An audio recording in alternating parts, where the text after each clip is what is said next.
హైదరాబాద్ లో కన్సల్టేషన్ మరియు 3,500 రూపాయల colour Doppler test Avis hospitals లో ఉచితంగా పొందండి. నమస్తే రమ్మగారు. నమస్తే జయ. మంచి స్టోరీ చెప్తారా? చందమామ కథ చెప్తాం. పూర్వం ఒక గ్రామంలో ఒక గురువు గారు ఉండేవారట. ఆయనకి బోళ్ళంతమంది శిష్యులు ఉండేవాళ్ళు. ఒకడు చాలా ముఖ్య శిష్యుడుగా, చాలా ఇదిగా గురువు గారి దగ్గర చాలా శ్రద్ధగా చదువుకున్నాడు. మంచి మంత్రశాస్త్రం అవి కూడా చదువుకున్నాడు అబ్బాయి. అయితే ఏమైంది, ఓసారి గురువుగారు ఏదో గ్రామాంతరం వెళ్ళారు. గురువుగారి భార్య అప్పుడు నొప్పులు పడుతుంది. ఆవిడకి సంతానం అప్పటిదాకా సంతానం లేదు గురువుగారికి. 2 తెలుగు రాష్ట్రాలలో మొట్టమొదటి factory outlet jewellery shop Mukunda jewelleries. మన కుర్రాడు ఈ శిష్యుడు అమ్మగారికి కాపలా ఉన్నాడు. మరి ఎవరినో మంత్రసాన్యులను కేకేసుకొచ్చాడు. అమ్మగారికి ఒంట్లో బాగుండలేదని చుట్టుపక్కల 2-3 ఏళ్ళ వాళ్ళని సహాయానికి పిలిచాడు. సరే, తనేమో వాకిలి గుమ్మం దగ్గర ఉన్నాడు. ఏదైనా అవసరపడితే పలకాలి కదా మనం గబుక్కున, అందుకని అక్కడక్కడే తిరుగుతూ ఉన్నాడు. అయితే ఏమైందట, సరిగ్గా ఈ పిల్లవాడో పిల్లో పుట్టబోతున్నారు. ఒక ఆయన వచ్చాడు లోపలికి. ఈ తలుపు తోసుకొచ్చాడు. ఈ శిష్యుడిని తప్పించుకుని పురిటి గదిలోకి వెళ్ళబోతున్నాడు. తీరా చూస్తే శిష్యుడు ఏదో మంత్రం పునశ్చరణ చేసుకుంటూ తలకాయ ఎత్తి చూడును కదా, అది బ్రహ్మదేవుడు. వచ్చిన ఆయన లోపలికి వెళ్ళాలన్నాడు. లోపలికి వెళ్ళాలి, బ్రహ్మదేవుడు చూడలేదు ఇంకా, ఇతను తెలుసుకోవాలి. కానీ తర్వాత తెలిసిందనమాట. లోపలికి వెళ్ళాలంటే లోపలికి వెళ్ళటం ఏమిటి, పురుడవుతోంది లోపల, అమ్మగారు నొప్పులు పడుతున్నారు, నువ్వు అట్టా వెళ్ళడానికి వీలేదని నాకు తెలుసు. ఆ పుట్టబోయే బిడ్డకి తలరాత రాయడానికి వెళ్తున్నా, అది భూమి మీద పడేసరికి రాస్తట ఆయన మన పక్కన నుంచుని. రాయటానికి వెళ్తాంటే అప్పుడు ఈ మంత్ర పునశ్చరణ వల్ల అతనికి తెలిసింది ఈయన బ్రహ్మదేవుడు అని. అలాగా ఏం రాత్రి రాయిపోతున్నారండి అన్నాడు. ఏం రాత్రి రాయిపోతాను, ఏదో వాడి మొహం చూస్తే రాస్తాను అనేసరికల్లా కాదు నాకు చెప్పండి అని అడిగాడు. ఇంతకీ ఏం పిల్ల పుట్టబోతుంది, మగపిల్లాడే పుట్టబోతున్నాడు అంటే ఏం రాస్తారు, వాడి మొహాన్ని ఏముంది, వాడికి ఆ జీవుడికి ఏముంది అంటే, ఏముంది బాగానే ఉంటాడు, వాడి జీవితాంతం, వాడికి రోజు వాడి దగ్గర ఎప్పుడు ఒక మూట బియ్యం ఒక ఆవు మాత్రమే ఉంటాయి, అదే వాడి గతి అని చెప్పాడు ఆయన. పికమొహం వేశాడు. అయ్యో, గురువుగారికి మగపిల్లాడి పుడతాడు, సంతోషంగా ఉంది, లేక కలుగుతున్న సంతానం. ఒక మూట ఒక ఆవేనా పిల్లాడికి వాడి జీవితంలో సంపాదన, ఇంకేం ఉండదన్నాడు ఆయన. లోపలికి వెళ్ళిపోయాడు. ఈయన లోపలికి వెళ్ళి ఆయన బయటకు వచ్చేసరికల్లా పిల్లాడు పుట్టాడన్నారు. రాత రాసేసి అదృశ్య రూపంలో వెళ్ళిపోయాడు. ఈయన అదృశ్యంగానే ఉన్నాడు, ఈ కుర్రాడికే కనిపించాడు. ఈయనకి ఏం చెప్పాడంటే, ఈ విషయం నువ్వెవరికి చెప్పకూడదు. మరి అంతేగా, సీక్రెట్ కదా, బ్రహ్మరాత ఎప్పుడు సీక్రెటే కదా. మళ్ళా 3 సంవత్సరాలు గడిచినాయి, 3 ఏళ్ళు అయ్యేసరికల్లా గురువుగారి భార్య మళ్ళీ నొప్పులు పడుతుంది. మళ్ళీ సేమ్ శిష్యుడే ఉన్నాడు వాకిట్లో. గురువుగారు కూడా ఉన్నారు కానీ ఆయన ఇక్కడ లేరు, ఊళ్ళోనే ఉన్నారు. కానీ మళ్ళీ బ్రహ్మదేవుడు గారు వచ్చాడు. శిష్యుడు అడిగాడు, అయ్యా ఈసారి ఏం పిల్లండి అని. ఈసారి ఆడపిల్లే పుడుతుంది అంటే, ఈ పిల్ల అయినా సజావుగా ఉండదంటే, ఎందుకు ఉండకేమి లక్షణమైన పిల్ల, రోజు పెళ్లి సంబంధం వస్తుంది కానీ దీనికి పెళ్లి కాదు, రోజుకో పెళ్లి సంబంధం వస్తుంది అన్నాడు. శిష్యుడు చేష్టలు దక్కి నుంచున్నాడు. బ్రహ్మదేవుడు లోపలికి వెళ్ళాడు, రాత రాశాడు, ఆడపిల్ల పుట్టింది, అయిపోయింది. చాలా బాధగా ఉండేది అబ్బాయికి. ఇంకో 2-3 ఏళ్ళు నడిపిల్లలు అంతంత ఎదిగాక చంటి పిల్లని ఎత్తుకుని తిరిగేవాడు. పిల్లాడు 4 ఏళ్ళ వాడు, 5-6 ఏళ్ళ వాడు అయ్యాక ఇతను వెళ్ళిపోయాడు ఇంటికి. కానీ ఎప్పుడూ అతనికి గురువుగారి మీదే ఉండేది. ఆ మాటలు ఎవ్వరికీ చెప్పకూడదు, గురువుగారికి కూడా చెప్పకూడదు కదా. ఉన్నాడు. కొంతకాలానికి ఇతను పెద్దవాడయ్యాడు, వివాహం అయింది, పిల్లలు పుట్టారు. పిల్లల వివాహాలు చేసే సమయానికి ఇతనికి అనిపించింది, ఆడపిల్లకి పెళ్లి చేసేసరికి, అమ్మో గురువుగారు అమ్మాయికి పెళ్ళయిందో లేదో, ఆ పిల్లాడు ఎట్టా ఉన్నాడో అని గురువుగారు ఆనుపాను తీసాడు. కనుక్కుంటే గురువుగారు పరంపదించారు, అమ్మగారు కూడా వెళ్ళిపోయారు. పిల్లాడికి పెళ్ళయింది, పిల్లకి ఇంకా పెళ్లి కాలేదు, ఉన్నారు అని తెలుసు. తేలేసరికల్లా సరే ఇతను ఏం చేశాడు, సంసారం అంతా మేనల్లుడికి వాళ్ళకి అప్పచెప్పాడు. మేనల్లుడికి కూతుర్నిచ్చి, ఇల్లు వాకిలి చూసుకోరా, నేను మా గురువుగారిని చూసొస్తాను, ఇంత చదువుకున్నాం, ఇంత సంపాదించుకున్నాం, ఇదంతా గురువుగారి వల్లేను, వాళ్ళని చూసొస్తానని బోల్డంతా ప్రయాణం చేసి, అప్పట్లో పక్క ఊళ్ళు వెనక ఊళ్ళు కాదు కదా, ప్రయాణం చేసి గురువు గారింటికి చేరాడు. అయితే వాకిట్లో చక్కగా కామధేను వల్లే ఉంది ఒక ఆవు దూడ. లోపలికి వెళ్తే ఇల్లేమో అయ్యవార్ల నట్టిల్లల్లే ఉంది, ఓ బియ్య బస్తా మాత్రం ఉంది వాళ్ళ దగ్గర. అక్కడి నుంచి పిల్ల చక్కగా ఉంది, చూడ చక్కటి పిల్ల, బంగారు బొమ్మల్లే ఉంది. గురువు అమ్మగారు కూడా బాగుండేది, ఆవిడ పోలికే వచ్చి పిల్ల చిలకల్లే ఉంది. రోజు ఒక పెళ్లి సంబంధం వస్తే ఎప్పటికీ పెళ్ళి అవ్వదు. పిల్లాడికి పెళ్ళయింది. ఆ వదిన గారు ప్రతిరోజు పెళ్లి సంబంధం వస్తుంది, ఈ పిల్లకి పెళ్ళెప్పుడు కుదురుతో దీని పేడెప్పుడు విరగడవుతుందని వదిన గారు తెగ తిట్టిపోసి రాల్చిపోస్తుంది ఆ పిల్లని, తిట్టిపోసి.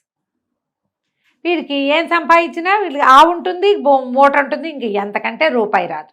ఆయన ఏం చెప్పాడో అదే అదే జరుగుతుంది. అమ్మ బ్రహ్మరాత భలే గట్టిగా రాసావు తాత నువ్వు అని అనుకుని పలకరించాడు. పలకరించి అబ్బాయి గుర్తుపట్టేవిట్రా అంటే, నేను ఫలానా నీ చిన్నప్పుడు ఇక్కడ ఉండేవాడిని అంటే, నువ్వు తెలియపోవడం ఏమిటి అన్నయ్య, రా అని పిల్లాడు ఆసక్తిగా కుర్రాడు ఈయన్ని పిలిచాడు. ఉండు మా ఇంట్లో అని, నీకు పెద్దగా ఏమి పెట్టలేవు, నా బతికిద్దాగే ఉందంటే, ఏం పర్వాలేదు నాయన, మజ్జిగ ఉంది, అన్నం పచ్చడి వేసుకుని మజ్జిగ అన్నం తిన్నాడు. ఉన్నాక ఏం చేసినా ఇంతకంటే రావటం లేదు నాకు అని చెప్పాడు. బియ్యం దీకుండా ఉంటాయి, బియ్యానికి బాధ లేదు, ఆధారులో ఏదో దొరుకుతుంది, కూరనారో దొరుకుతుంది అంతే. బియ్యం మూట అంటే అన్నానికి లోటు లేదు వాళ్ళ దగ్గర. అక్కడి నుంచి తను ఏమన్నాడు, పాప ఒక మంచి ఆలోచన చెప్తారా, నేను చెప్పినట్టు చేస్తావా అన్నాడు. నువ్వు చెప్పినట్టు చేస్తానన్నయ్య చెప్పమన్నాడు. మరి రేపొద్దున మన దగ్గర ఉన్న బియ్యం అన్నీ సంతర్పణ చేసి ఊళ్ళందరికీ భోజనాలు పెట్టేసి, ఇంకేముంది తర్వాత బియ్యము అన్నాడు, అవే వస్తాయి. ఆవు ఉంది కదా, ఆవును అమ్మేసి ఇంట్లోకి బట్టలు కొనుక్కొచ్చేసి, ఈ ఆవుని బియ్య బస్తాని ఉండనివ్వద్దు. మనకి ఎట్టా వస్తుంది, నీవు చెప్తున్నావు కదా నీకెప్పుడు ఆవు ఉంటుంది బియ్యం ఉంటాయని, ఆవు బియ్యం ఖర్చు పెట్టేస్తే వస్తాయో రావో చూద్దాం, అంతగా రాకపోతే నేను కొని పెడతా. బాగా ఆలోచించుకున్నాడు ఇతను. వద్దన్నాడు, అమ్మో నేను చేయలేను, నా ధైర్యం చాలటలేదే, పెళ్ళాన్ని తిట్టిపోస్తుంది అన్నాడు. ఏం పర్వాలా, నీకు ఇస్తాగా నేను డబ్బులు, చేసి చూద్దాం, ఏం చేస్తారో చూద్దాం అని చెప్పాడు. చెప్పేసరికల్లా సరే బాగానే ఉంది. మర్నాడు 3వ రోజు చుట్టుపక్కల బ్రాహ్మణ్యం అందరికీ చెప్పాడు కుర్రాడు వెళ్ళి, మా ఇంట్లో భోజనాలు పెడతాం, సంతర్పణ చేస్తున్నామని. ఊళ్ళో వాళ్ళు కూడా ఎవరైనా వచ్చి తినేసేయచ్చు. బియ్య బస్తాడు వండేసేసి ఏవో చిత్రాన్నాలు చేశారు, అందరినీ పిలిచారు, పెట్టేశారు, అయిపోయినాయి బియ్యం. అక్కడి నుంచి అన్నయ్య గారి సలహా ప్రకారం ఆవును సంతకు తీసుకెళ్ళి ఆవు దూడ 2 పట్టుకెళ్ళిపోయాడు, సంతలో అమ్మేసేసాడు. అక్కడి నుంచి భార్యకి బట్టలు, ఓ చంటి పిల్లాడు ఉన్నాడు, వాడి బట్టలు, తనకి ఇంట్లో బట్టలు, ఇంట్లోకి కావాల్సిన సామాన్లు అన్నీ తెచ్చేసుకున్నాడు. అయిపోయినాయి. తెల్లవారేసరికి జమీందారు గారు తల్లిపోయింది. తల్లిపోయి 10 రోజులైంది. ఎవరో వచ్చి వస్తామన్న వాళ్ళు దానాలు పెట్టడానికి ఎవరూ రాలేదు. బాబు మీరు రండని తీసుకెళ్ళారు. తీసుకెళ్ళి ఓ బస్తా బియ్యము, ఒక ఆవు దూడ దానం. సాయంత్రం అయ్యేసరికి ఆవు దూడ బస్తా బియ్యము వచ్చేసాయి ఇంటికి. సరే 2వ రోజు మళ్ళీ 2 రోజులు 3 రోజులు అవ్వగానే మళ్ళీ ఆవును అమ్మేద్దాం పట్టన్నాడు అన్నయ్య. ఇలా బాగా ఆలోచించాడు, ఆవును అమ్మేశాడు. అమ్మేసేసి ఇంకేవో సామాన్లు తెచ్చేసాడు ఇంట్లోకి. అక్కడి నుంచి బియ్య బస్తా పోసేసి మళ్ళీ సంతర్పణ అన్నాడు. బియ్యము ఇంట్లో సామాన్లన్నీ అయిపోతుండగా మళ్ళీ ఖబర్ వచ్చింది, వాళ్ళు ఎవరో పోయారు, గోదానం. మళ్ళా బియ్య బస్తా, ఇదే కంటిన్యూ. కొన్నాళ్ళు ఇట్ అయింది. తర్వాత అయినా సరే వీళ్ళు బియ్యం ఖర్చు పెట్టేస్తారు, బియ్యం కూడా అమ్మేసేస్తారు, ఆవుని అమ్మేసేస్తారు, డబ్బులు చేసేసుకుంటున్నారు, ఏవో ఒకటి కొనేస్తారు, బంగారాలు టింగారాలు కొనేస్తారు.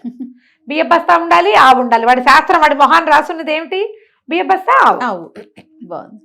ఇట్లా గడుస్తుండగా ఒకరోజు ఏమైంది, తర్వాత ఎవరు మరణించలే, ఊళ్ళో ఎక్కడా మరణాలు లేవు.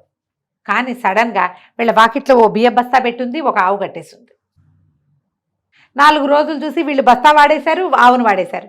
మళ్ళీ 5వ రోజున మళ్ళీ ఒక ఆవు వచ్చింది, ఓ బియ్య బస్తా వచ్చింది.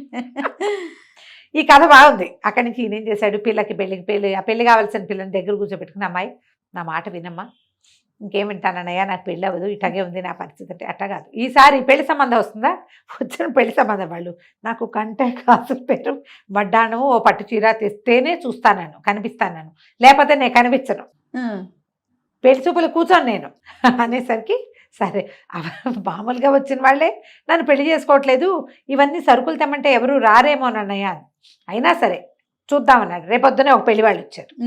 పెళ్లి వాళ్ళు వచ్చి పిల్లని చూస్తామన్నారు. రోజు పెళ్లి చూపులే ఆ పిల్లకి. అబ్బాయి నేను చచ్చిన పెళ్లి చూపులు కూర్చోను, కంటే కాసుల పేరు వడ్డాణము మరి ఓ పట్టు చీర తెచ్చిస్తేనే పెళ్లి చూపులు కూర్చుంటుంది. పెళ్లి వాళ్ళు తెల్లబోయారు, ఇది ఎక్కడ గోల్, పెళ్లి చూపులకే వెళ్ళిపోయారు. కానీ సాయంత్రానికి ఒక పెద్ద మనిషి వచ్చాడు. ఆయన ఒక కంటే కాసుల పేరు వడ్డాను పట్టు చీర తెచ్చి, ఊహించగలమా ఇలా జరుగుతాయని? అస్సలు. కంటే కాసుల పేరు లోపల పెట్టుకుంది వదిన గారు. పిల్ల చక్కగా పట్టు చీర ధరించి ఆ పెద్ద మనిషికి వచ్చి కనిపించింది. రోజు ఆయనే వస్తున్నారు. కంటే కాసుల పేరు వడ్డానో పట్టు చీర పట్టుకురావాలి, పిల్లని చూసి వెళ్ళాలి. పొద్దున గారు ప్రతిరోజు వచ్చే వస్తువులను చూసుకుని మరి బంగారం అంతంత అమరుతుంటే ఎవరు కాదంటారు? కొత్త కొత్త బంగారు వస్తువులు రోజు వస్తువులు లోపల పెట్టుకుంటారు. రోజు తెస్తున్నాడు అతను. శభాష్. 9 రోజులు వచ్చాడు. 10వ రోజు ఈయన, అయ్యా నేను వచ్చిన పని అయిపోయింది, నీ సంసారం బాగుంది, ఆవుని బస్తాని మాత్రం ఉండేవద్దు నువ్వు. ఏ రోజు ఆ రోజు లేదా 2-3 రోజులు సమయం చూసుకుని చేసేసి అదే డబ్బు అయిపోతుంది, మళ్ళీ అవి నీకు వస్తాయి, ఏం పర్వాలా, సరేనా అని చెప్పి, అమ్మాయి ఇదే కంటిన్యూ చేయి, నువ్వు పెళ్ళవకపోతే అదే పోతుంది, హాయిగా ఉంటావు కనీసం నువ్వు అని చెప్పేసి చెల్లెలకి చెప్పేసి బయలుదేరాడు. ఈయన బయలుదేరింది ఏం టైము? పొద్దున్నే వాళ్ళు ఒక పడవ దాటాలి. ఆయన అది తెల్లవారి 5:30-6 గంటలకల్లా పడవ తీస్తారు. అక్కడికి వెళ్ళాలంటే ఈయన 2 గంటలకు బయలుదేరాలి, బ్రాహ్మీ ముహూర్తంలో బయలుదేరాలి. నేను సంధ్య వార్చుకుని వెళ్తానమ్మా అని కోడలికి తమ్ముడికి వీళ్ళకి చెప్పేసేసి రాత్రి వాకిట్లో పడుకున్నవాడు గావంచా సర్దుకుని తన సంచి సర్దుకుని నడిచి రావటం మొదలెట్టాడు. ఏరు దాటుతున్నాడు, కొంచెం చిన్న ఏరు దాటి అవతల పడవ దగ్గరికి వెళ్ళాలి. తెల్లవారుచాం ఒక ఆయన ఒక ఆవు ఓ సంచి పుచ్చుకుని నడిచి వస్తున్నాడు. ఆయన అక్కడ దాటి ఇక్కడికి రావాలి. వస్తుంటే బాగా పరకాయించి చూశాడు, మంత్రం పునశ్చరణ చేసుకుంటూ. ఈయన చూసేసరికి బ్రహ్మదేవుడే. బాగున్నారా స్వామి అని అడిగాడు. ఏం బాగుంటాను రా నాయన, నన్ను ఇరికిచ్చావు కదా నువ్వు అన్నాడు బ్రహ్మదేవుడు. 10 రోజుల నుంచి బ్రహ్మదేవుడు వస్తున్నాడు రోజు వీళ్ళింటికి. ఆవు బస్తా ఇవ్వాల్సింది, ఈ అబ్బాయికి వడ్డాణం ఇవ్వాలి.